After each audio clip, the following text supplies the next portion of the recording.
Hari ini kita makan bakso. Cuma kadang kita nggak sadar dalam satu mangkok bakso ini ada peran ratusan atau bahkan mungkin ribuan orang yang terlibat yang memungkinkan semangkok bakso ini bisa terbentuk. Ada cerita perjalanan puluhan, ribuan, bahkan ribuan kilometer dari pengumpulan bahan-bahan dari seluruh penjuru dunia dan berkumpul dalam semangkuk bakso ini. Mari kita lihat satu persatu komponen-komponen dari bakso ini ya. Yang pertama ini adalah baksonya, bola baksonya. Mungkin beberapa istilah di bahasa daerah ada yang nyebutnya indir-indir, pentol, atau apapun itu. Ini bahannya dari daging. Daging dicampur dengan tepung tapioka. Nah, dagingnya umumnya daging sapi, tapi kadang ada juga bakso daging ayam, bakso ikan, dan lain-lain. Kalau kita kurang beruntung ya kita kadang makan daging ikan sapu-sapu. Kalau pas kena musibah ya mungkin kita makan bakso tikus atau bakso celeng, tapi itu oknum ya. Nah, dagingnya sendiri kita anggap aja daging sapi ya. Daging sapi di Indonesia penghasil sapi itu di Jawa Timur, terutama di Madura. Tapi kalau memang untuk bakso yang bagus itu dagingnya dari daging sapi lokal karena lebih fresh ya. Tapi untuk bakso-bakso yang mungkin kualitas nomor 2 itu biasanya dagingnya dari daging impor. Kualitasnya sudah turun karena sudah dibekukan. Dan ini termasuk bakso yang murah ya, mungkin ini bakso dagingnya dari daging impor, dan kita mengimpor daging sapi dari Australia atau Selandia Baru. Jadi mungkin daging di dalam bakso ini adalah dari sapi yang lahir dan besar di Australia atau di Selandia Baru. Kemudian dicampur dengan tepung tapioka. Itu bahannya dari singkong atau ketela.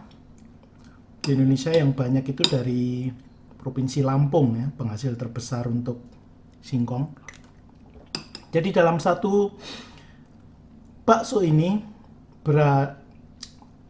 berasal dari percampuran daging dari Australia dan singkong dari Lampung.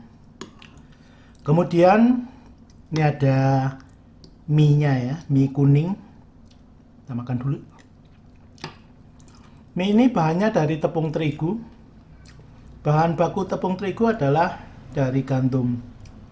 Dan di Indonesia tidak ada pertanian gandum yang besar ya, yang cukup mencukupi. Tapi kita tidak punya pertanian atau penghasil gandum ya. Kita bukan penghasil gandum.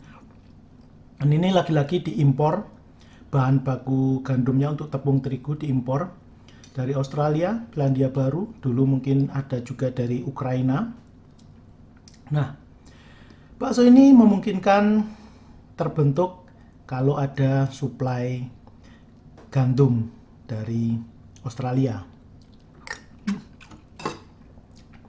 Jadi gandum itu jaraknya sudah menempuh jarak sekitar 3.000 sampai 4.000 km.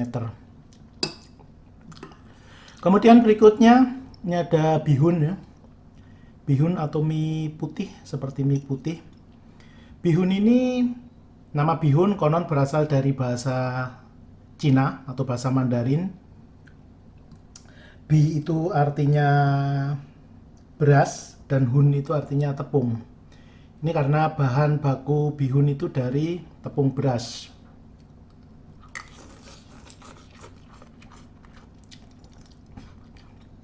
Indonesia tentu saja adalah termasuk penghasil beras, tapi untuk bahan baku tepung beras kita tidak menggunakan beras dalam negeri ya, karena beras dalam negeri difokuskan untuk kebutuhan rumah tangga, untuk makanan pokok, untuk nasi. Itu pun masih ditambah dengan beras impor. Kalau untuk beras untuk industri tepung beras seperti Rose Bran, itu kita impor dalam bentuk beras pecah ya. Kita impor dari Thailand, Vietnam, termasuk juga ada Pakistan, Myanmar. Nah, jadi tadi daging dari Australia, kemudian mie bahannya dari gandum dari Australia, dan kemudian untuk bihun bahan tepung beras pecah kita datangkan dari Thailand atau Vietnam. Kemudian ini ada tahu. Tahu ini bahan bakunya adalah kedelai, dan sayangnya untuk kedelai kita juga masih sangat tergantung dengan kebutuhan impor. Sekitar 80% kebutuhan kedelai kita impor untuk pembuatan tahu dan tempe. Dan kita mengimpor paling banyak itu dari Amerika. Jadi tahu ini bisa dibuat setelah kedelainya melakukan atau dikirim lewat kapal menempuh sekitar 14.000 km dari Amerika ke Indonesia. Luar biasa ya. Kemudian untuk sayur-sayurnya, ini dari deket aja kalau yang ini ya. Ini dari daerah sekitar Bandungan. Karena ini posisi makan baksonya di Demak. Kemudian airnya, kita tahu kalau di Demak air tanahnya itu nggak layak ya untuk makan minum. Ini airnya biasanya didatangkan dari Ungaran, dari air gunung Ungaran.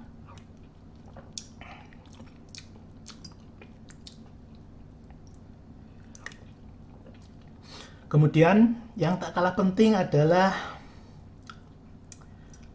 penyedap rasa ya. Kurang afdol kalau bakso nggak dikasih micin ya. Micin bahan bakunya itu dari tetes tebu atau molase. Itu banyak penghasilnya di Jawa Timur. Jadi cukup dekat. Tapi ada bahan-bahan tertentu untuk micin, misalnya ekstrak daging ayam, daging sapi, ekstraknya itu diimpor.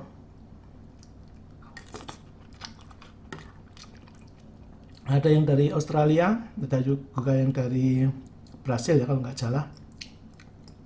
Termasuk kebutuhan gulanya itu juga ada dari Brasil juga.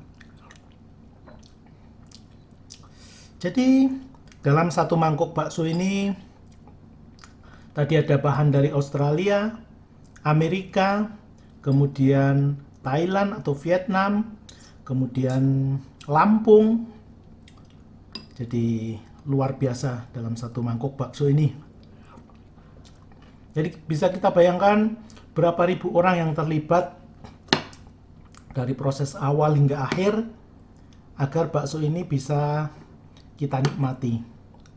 Mulai dari yang menanam tebu, yang memanen, terigu. Dari yang menanam gandum, yang memelihara sapi, yang menyembelih, yang mengolah, yang mengangkut, sampai koki yang memasak bakso ini. Jadi itu cerita dari semangkuk bakso. Saya mau lanjut makan sampai habis ya. Ini cuma pemikiran yang muncul pada saat makan bakso. Baik, selamat makan siang, sarapan, atau makan malam kapanpun Anda menonton video ini. Sampai jumpa.